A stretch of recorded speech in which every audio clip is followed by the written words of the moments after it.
के साथ उनकी हाय जो है ना वो बहुत भारी पड़ जाती है।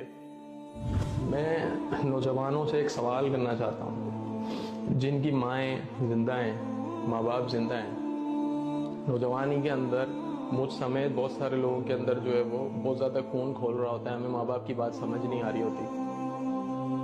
आप ईमानदारी की बात बताइएगा, जब भी आप घर से अपने माँ बाप से बदतमीजी करके जाते हैं या ऊंची आवाज़ में बात करके जाते हैं, जब भी आप कितने भी घंटे के बाद लौटते हैं, क्या वही माँ आपके लिए खाना बना के रखती है? नहीं रखती।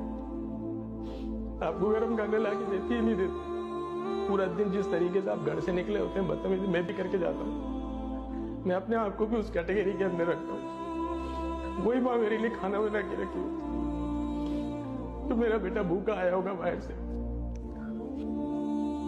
और उसी माँ की आंख में आंसू लाने के लिए हमें कोई तकलीफ नहीं होती जब उसकी आंख में आंसू आ। किस तरीके से पाल के आपको उसने बड़ा किया। ना करें अपने माँ बाप के साथ